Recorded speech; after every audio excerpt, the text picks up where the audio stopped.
तो भगवान श्री कृष्ण आए और भगवान श्री कृष्ण ने साड़ियां दी और साड़ी उतनी दी, खींचते खींचते दुशासन थक गया। तब भीष्म पितामह अंतिम सैया में थे, जब बाण उनके शरीर में छिदे हुए थे, तो उस समय जब कृष्ण जी दर्शन करने गए, उस समय द्रौपदी ने भीष्म पितामह से पूछा था, जब वो ज्ञान देने बैठे तब, ये तुम आज ज्ञान दे रहे हो स्त्री का, स्त्री धर्म का बात दे रहे थे कि हे धर्मराज, मैं तो जा रहा हूं, तो ध्यान रखना किसी स्त्री पर अत्याचार हो, साम दाम दंड भेद करके उसको उसका अत्याचार मिटाना। ऐसा जब ज्ञान दे रहे थे तो द्रौपदी हंसने लगी। इतने ज्ञान देने वाले उस समय कहाँ गए थे, जिस समय दुशासन साड़ी खींच रहा था और मैं आपके पास भीख मांगने आई थी, तो आपने नीचे मुंह कर लिया और मेरी रक्षा नहीं किए। तब भीष्म पिता ने कहा मैं कर सकता था, इसलिए रक्षा नहीं किया। उस समय यदि मैं रक्षा तेरी करता तो भीष्म पितामह की जय करके नाम आता, पर मैंने इसलिए रक्षा नहीं किया। यदि मैं रक्षा कर लेता तो श्री कृष्ण थोड़ी आते, है ना। श्री कृष्ण की जय सुनना चाहता था, इसलिए मैं मौन होके बैठा था। और मेरे प्रभु आए और उन्होंने तुझे अथाह साड़ी दे करके दुशासन को थका दिया। इसलिए द्रौपदी की रक्षा किसने बचाई? श्री कृष्ण ने बचाई। ये सुन के कभी भी भक्त को भगवान की बढ़ाई पसंद है। सच्चा बेटा वो है जिसको उसके बाप की कीर्ति पसंद है। हनुमान जी को राम जी की कीर्ति पसंद है। हनुमान जी के मंदिर में जाओ और सियावर राम की जय कहो, हनुमान जी बड़े खुश होते हैं। और हनुमान जी के मंदिर में जाके हनुमान जी की जय कहो तो खुश नहीं होते। यानी जो सच्चा भक्त होता है वो अपनी जय पर खुश नहीं होता, अपनी बढ़ाई पर खुश नहीं बढ़ा। इसलिए राजा दशरथ की मेहतरानी ने कहा, इतने से बात के लिए मेरे राजा नहीं आते, मैं काफी हूँ। लाओ गौ माता को, गाय को ले आया, दाना ले आओ, दाना रखवाया, चालनी ले आओ, चालनी लाया। और वो मेहतरानी गाय के बछड़े को छोड़ने के बाद गाय को धोने बैठ गई। चालनी में पूरा एक बूंद भी पानी दूध नीचे नहीं गया, पूरा चालनी में संग्रह हो गया। बुलाओ उस दामाद को, उस अंधे दामाद को बुलाया, उसके ऊपर पूरा दूध छींच दिया आंखों पर, उसकी आंखें आ गई। मेहतरानी ने तबड़ा काम किया। तो राजा जनक ने उस मेहतरानी को बहुत सा दान दक्षिणा दिया। मेहतरानी को दशरथ जी के यहाँ विदा कर दिया अयोध्या, पर राजा दशरथ घबरा गए। इसलिए जब जनक स्वयंवर रखा सीता जी का धनुष तोड़ना, स्वयंवर रखे ना राजा जनक ने, जो धनुष तोड़ेगा उसको सीता दूंगा। तो ये निमंत्रण सब जगह दिए पर अयोध्या नहीं दिए, इसी डर से नहीं दिए। अयोध्या यदि निमंत्रण देता हूँ और कहीं मेहतर का लड़का आ जाए और धनुष तोड़ दे तो मेरी सीता मेहतर के घर चले जाएगी। क्योंकि अयोध्या के मेहतर में वो ताकत है जो कोई नहीं कर सकता, वो मेहतरानी कर सकती है। उसका बेटा तो धनुष को ऐसे ही तोड़ देगा। इसलिए सब राजाओं को खबर दिए पर अयोध्या को खबर इसी डर से नहीं दिया। इसलिए इसका अर्थ क्या हुआ? स्वामी भक्त, स्वामी भाव, अपने राजा के प्रति जो आधार भाव था। क्यों? क्योंकि उसने दूध दूहते समय पहले जैसे गाय का बछड़ा छोड़ी और गाय को हाथ लगाई, उसने पहले ये बात कही कि मैं राजा दशरथ की मेहतरानी हूँ, मैं कौशल्या महारानी के जूठन के अलावा आज तक एक अनाज भी बाहर का नहीं खाया हूँगा, ये सत्य है। तो चालनी में दूध एक बूंद भी नीचे नहीं जाएगा और चालनी में दूध संग्रह हो जाएगा। क्यों? क्योंकि मेहतरानी जो भोजन करती थी वो यशोदा का जूठन खाती थी। यशोदा के थाली का बचा हुआ जूठन ही खाती थी, दूसरा भोजन नहीं करती थी। वो उसका तप था और तप के कारण असंभव भी संभव हो। तप है ना, ये बच्चे को पेट में रखना 9 महीना तप है। डिलीवरी दे करके दूध पिलाना, उसका संडास बाथरूम करना, ये भी तप है। स्कूल पढ़ाई करना बच्चे का, पहली से लेकर 17 क्लास पढ़ना, ये बच्चे की तपस्या है। विद्यार्थी जीवन क्या है? तपस्या। वो तप यदि करेगा तो वो बच्चा पीएचडी होगा, आईएएस होगा, आदि आदि होगा। और तप करने से जो घबरा गया उसका एबार्सन हो जाएगा। ये तपस्या तो है। जीवन भी तपस्या है कि नहीं? बताओ तुम क्या कर रहे हो जीवन में? रोज ये तपस्या ही तो है। दिन भर करा काम धंधा, करा काम धंधा, घड़ी भर भजावे गोविंदा।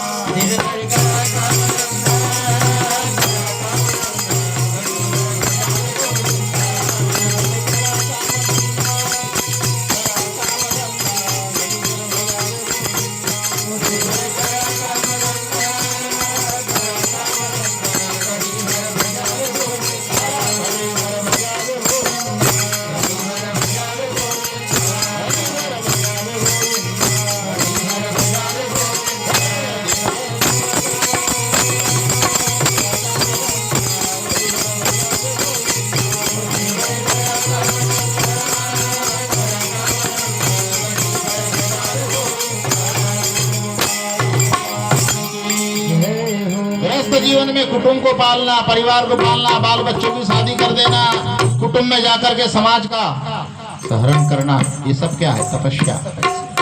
एक पत्नी वृत्ता रहना तपस्या, ये सब कुछ तपस्या है। पढ़ाई तपस्या, जिंदगी का बोझ ढोना, ये सब तपस्या। तप के बल पर ये पृथ्वी भी खड़ी है, तप के बल पर ये संसार चल रहा है, सब तप से है। तप बल रचे प्रपंच विधाता, तप बल धरे शेषमयी भारा। शेष यानी सर्पों के, ये मही यानी पृथ्वी का भार भी तप के कारण रखा। तो बिना तप से कुछ नहीं होता। इसलिए इस तप के प्रभाव से जीव ने कई तपस्या किया, उसके प्रभाव से इसको मनुष्य शरीर मिला।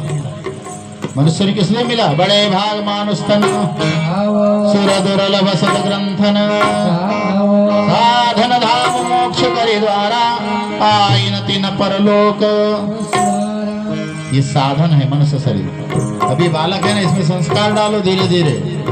पहला तो गर्भ में डाल दिया, यदि गर्भ में नहीं डाला अब बाद में डालो, धीरे धीरे संस्कार।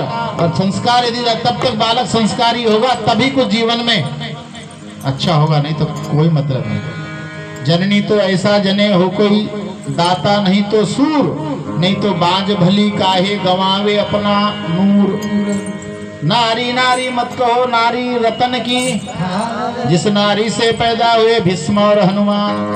नहीं तो नारी नारी मत कहो नारी नरक की, जिस नारी से पैदा हुए हिजड़े और बेईमान। वो भी तो माई जन्म देती है ना, इसके बच्चों को कैसा जन्म देना चाहिए। इसमें माँ के गुण अधिक, पिता के गुण कम है, माँ के गुण ज्यादा। माँ के पास समय ज्यादा। 9 महीना बच्चे को डिलीवरी के पहले अपने पेट में रखती है, जैसा खाती है इसका प्रभाव पड़ता है, जैसा सोचती है वैसा प्रभाव पड़ता है, सारी क्रियाओं का प्रभाव पड़ता है। उसमें संस्कार भी दिया है, गर्भाधान संस्कार। 3रा महीना पूरा हुआ, 4था महीना लगा तो गर्भाधान संस्कार होता है, पुष्पन संस्कार, वो करना चाहिए। उसके बाद में अभी नामकरण संस्कार, इसके बाद 7 साल का जब हो जाएगा तो मुंडन संस्कार, धर्म दीक्षा संस्कार और जनेऊ संस्कार। 3 संस्कार साथ में होते हैं, धर्म दीक्षा, जनेऊ और मुंडन संस्कार, ये कराना चाहिए। विवाह भी संस्कार है। विवाह भी क्या है? संस्कार है। पर संस्कार का विवाह थोड़ी होता, तो डीजे का विवाह होता है, डीजे का, घोड़े का। जैसे शादी तय हुई तो घोड़ा तय, शादी तय हुई तो सबसे पहले क्या तय? घोड़ा। डीजे तय, बस वाला तय, बैंड वाले तय, महाराज तय नहीं। महाराज रहे तो ठीक है, नहीं तो कैसेट लगा दो। इसलिए विवाह एक संस्कार है, फेरे होनी चाहिए, संस्कार देना चाहिए। बिना संत का विवाह संपन्न होना ही नहीं चाहिए। ये सब देखो, बेटा तो आप चाहते हो, कैसा चाहते हो? जो माता पिता को सुख दे, देश के लिए, है ना, कि भारत में जन्म बेटों का क्यों होता है, अच्छे बेटों का जन्म भारत में क्यों हुआ, रामकृष्ण का जन्म भारत में क्यों हुआ, ऋषि मुनि साधु संत महात्माओं का जन्म अवतरण भारत में क्यों हुआ? इसलिए हुआ कि भारत की नारी पवित्र है, भारत की नारी पवित्र है, भारत में जिसका जन्म है वो पवित्र है।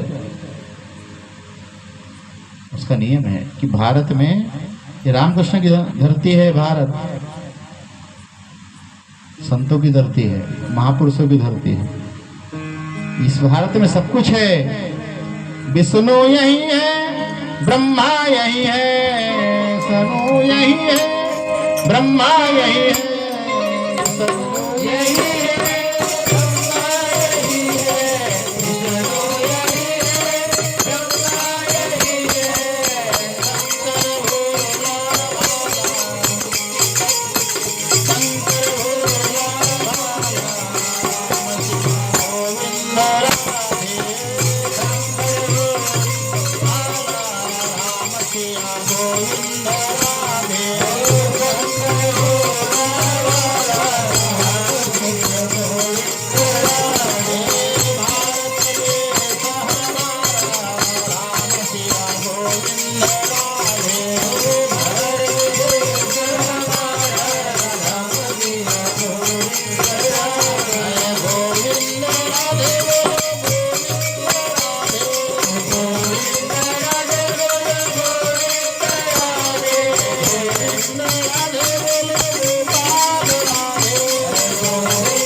ऐसा हमारा भारत है, जहाँ राम का जन्म हुआ, जहाँ श्री कृष्ण का जन्म हुआ और जहाँ हमारा आपका जन्म हुआ। आपको जन्मभूमि जाना है ना, ज़्यादा टाइम थोड़ी लगता है। 24 घंटे के अंदर आप राम जन्मभूमि चले जाएंगे, 24 घंटे के अंदर आप कृष्ण जन्मभूमि चले जाएंगे, संतों की इमारत में आप चले जाएंगे। इसका मतलब है कि आप उसी क्षेत्र में रहते हैं जिस क्षेत्र में राम और कृष्ण का जन्म हुआ। कृष्ण का भी जन्म हुआ तो अभी हमारे जैसे ऐसे, जैसे आप लोगों का जन्म हुआ, जैसे भार्गव का जन्म हुआ। इसका नाम भा अक्षर पे निकला इनका। जब हमें फोन आया था तो ये नॉर्मल डिलीवरी थी ना, नॉर्मल। इसका एक सूत्र भी बताए थे इनको हमने, तो शायद इन्होंने किया था, नॉर्मल डिलीवरी हुई। और नामकरण का जब आया तो हमने देखा तो मूल नक्षत्र का तीसरा चरण है, और मूल नक्षत्र के तीसरे चरण में जो बेटा होता है उसके माता को कष्ट होता है, बाप को नहीं होता। धन आता है, धनागमन है, यानी मूल नक्षत्र का जो बच्चा होता है वो धनागमन में रहता है, ऐसा ज्योतिष कहता है, ज्योतिष में लिखा है। माता को कष्ट होता है, बस उसमें इसकी माँ को कष्ट होता है। तो भा अक्षर पे नाम निकला, उन्होंने भार्गव रख दिया। आज उसका जैसे ये आनंद मनाए वैसा आनंद राम का भी मनाए, कृष्ण का भी मनाए। जैसा पालना झूला आज दोपहर में गाए ना, तो ये झूला उनका भी गाया गया, पर वहां थोड़ा सा गोल मटोल कुछ बाजार हुआ था। यशोदा का नंद लाला ब्रज का, ये सच्ची बात नहीं थी, सच्ची बात थोड़ी थी। भगवान यशोदा नंदन नहीं है, भगवान देवकी नंदन है। असलियत क्या है? भगवान देवकी नंदन है। पर कंस को मारना था, कंस अत्याचारी था, इस कारण से इस भगवान को होनी को अनहोनी कर दे, अनहोनी को ऐसे भगवान। इसलिए स्वयं भगवान विष्णु रातों रात कहाँ चले गए? गोकुल। और गोकुल की कन्या रातों रात कहाँ आ गई? कारावास मथुरा। तो गोकुल में जब भगवान गए और सवेरे सवेरे गोकुल में जब भगवान का आनंद मनाने लगे, गौड़न सांगे गौड़न नीला, गौड़न सांगे, एक गौड़न दूसरे गौड़न को सवेरे सवेरे बताती है, गौड़न सांगे गौड़न नीला, पुत्र झाला यशोदेला, पुत्र झाला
यानी कैसे उस भगवान के दर्शन के लिए।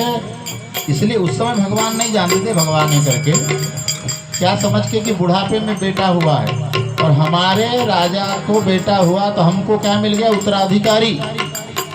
ये खुशी थी। पहले राजा के प्रजा जो थी राजा का हित करती थी और राजा भी प्रजा का हित करता था। अभी को सबच राजा है, अभी सबच प्रजा है। पहले छोटे बड़े का कुछ नियम होता था। वकील साहब जैसे दिखते थे, चपरासी जैसा, मुंशी जैसा दिखे। एक बार क्या हुआ था, पहले छोटी ट्रेन चलती थी, बहुत पहले की बात। पहले वाली ट्रेन नहीं थी, डीजल वाली नहीं थी, अभी तो इलेक्ट्रिक वाली है। इसके पहले थी डीजल वाली, और डीजल के पहले कोयले वाली। किसने देखे? कितने लोगों ने देखा कोयले वाली ट्रेन? जिनने कोयले वाली देखे वो नए लड़के को ने पूछा, बाबूजी ट्रेन कैसी रहती है? उसने बताया काली रहती है। कोयले की ट्रेन कैसी रहे? काली, और धुआं फेंकते जाती है, चलते जाती है, धुआं फेंकते जाती है, चलते जाती है। उसने कहा ठीक है। इसको जब हमने पूछे कौन सी पढ़ाई कर रहा है, तो एमए कर रहा हूँ। बोले इसके बाद विचार है एलएलबी करने का। एलएलबी है नहीं? एलएलबी है ना, वकील। तो बच्चे ने देखा कि वकील जा रहा था, काली कोट पहना था, सिगरेट पी रहा था, और उसने बताया काली रहती है और धुआं फेंकते जाती है।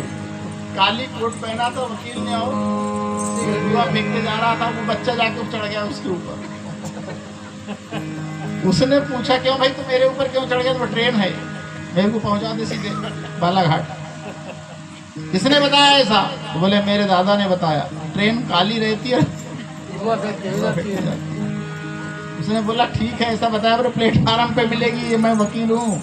कपड़े जो काले, बोले मैं काला कपड़े देखा, धुआं फेंकते देखा। हाँ, पहले के समय काल में राजा प्रजा का हित होता था। वकील कैसा होता है, मुंशी कैसा होता है, तहसीलदार कैसा होता है, उसका बाबू कैसा होता है ना, चपरासी कैसा होता है, उसका ड्रेस अलग होता था। गांव का कोतवाल कैसा होता है, उसका ड्रेस ऐसा होता है। गुरुजी कैसे होते हैं, विद्यार्थी कैसे होते हैं, ये सब के ड्रेस होते हैं। अभी भी स्कूल में जहाँ शासन की कड़ाई है, वहाँ परिधान रहता है। फलाने स्कूल के बच्चे कैसे हैं, सरकारी स्कूल के बच्चे कैसे है कि नहीं? और उससे थोड़ा हट जाओ, जहाँ शासन हटा दो तो फिर सब एक जैसे, सबका भाषण है, एक जैसे कपड़े, कौन राजा है और कौन प्रजा है, कुछ उसका हिसाब है नहीं। और पहले राजा प्रजा की बड़ी बात थी, प्रजा राजा का खुश चाहती थी, राजा की अच्छाई चाहती थी, और राजा भी प्रजा की अच्छाई चाहते थे। राजा के पास जितना धन होता था, कभी सूखा पड़ जाए तो पूरी प्रजा को बांट दे। और अभी के तो लोग ऐसा चाहते हैं कि पूरे गांव के लोग मर जाए तो पूरे गांव का मालिक मैं बन जाऊं। इतना पहले ऐसा नहीं था। तो सबके सब बाड़े में जब गए लड़का देखने के लिए, हमारे उत्तराधिकारी को देखेंगे, हमारे राजा का बेटे को देखेंगे, सिर पर पानी लेके, घड़ा लेके जो बाई जा रही थी ना, अभी हमारी जैसे होती तो घड़ा रख देती, ताला लगा देती और फिर जाती। उसने घड़े को वहीं फेंकी, पानी भरा घड़ा फूटा फूटा। तो पहले जाऊंगी और देखूंगी। और जाकर के भीड़ लग गई, सब आनंद मनाने लगे। हाथी घोड़ा पाल की जय कन्हैया लाल की जय, दाऊ दयाल की जय, कन्हैया सारे लोग आनंद मनाने लगे। राजा बड़े खुश हुए। राजा ने कहा हम कुछ दान देंगे। अब आनंद मनाया, दान देंगे, खाने का, पीने का, वस्त्र पहनने का, अन्नदान, वस्त्रदान, गौदान, द्रव्यदान, सोना दान, धातु सब देंगे। पर ध्यान रखो सारे लोग यहाँ आना चाहिए, जिनको बुलावा दिन सारे लोग, सब लोग आए, एक नहीं आई, एक बाई नहीं आई। कौन सी बाई नहीं आई? जो डिलीवरी कराती है। अभी तो आंगनवाड़ी का में वो कराती है, वो क्या बोलते हैं उसको, आशा कार्यकर्ता। पहले क्या थी? सुईन थी, दाइन थी, वो कराती। तो डिलीवरी कराने जो बाई आई थी, उसको मालूम था कि यशोदा के यहाँ लड़की हुई है, और डिलीवरी करा के, यशोदा तो बेहोशी में थी, डिलीवरी करा के वो घर गई थी। और सवेरे सवेरे गांव में हल्ला उठा कि यशोदा को लड़का हुआ, वाड़ा तोड़ का झाला, ऐसा डिंडोरा। कैसी बातें करते हो? वो उस उत्सव में नहीं आई। राजा को बताया महाराज सब आई, मेरी पड़ोसन नहीं आई। क्यों नहीं आई? तो कारण बताया। बोले जाओ उसको पकड़ के ले आओ, उसकी 2 आंखें धोखा खा सकती है, 2 आंखें, उसकी 2 ही आंखें ने देखी है, यहाँ तो हजारों आंख देख रही है। उसको पकड़ के लाए जबरदस्ती, और बोले देख पालने में सोया था, लाला है कि कन्या है? तो कहती थी ना कन्या है, देख लाला। अब तू भी इसका आनंद ले, अब तो सही है ना, अब तो देख रही है ना। फिर भी देखने के बाद और उसमें तकलीफ आ गई। वो सोचने लगी इन्हीं हाथों से मैंने जचकी कराई, प्रसूति कराई है। यशोदा ने कन्या को जन्म दिया और कन्या के जगह लाला कैसे? वो सोच में पड़ गई। और दूसरी गौल ने उसको कही, अरे अब भी देख करके तुझे, तेरे मन में कौन सी ईर्षा है? क्या यशोदा को बेटा हुआ तो तेरे मन में पाप आ गया, ईर्षा आ गई, इसलिए तू आनंद नहीं ले रही है? अब तो प्रत्यक्ष देख रही है, लाला का दर्शन कर रही है। उसको सारी सखियां कह रही है, झूला झूला ले सखी रे झूले में झूले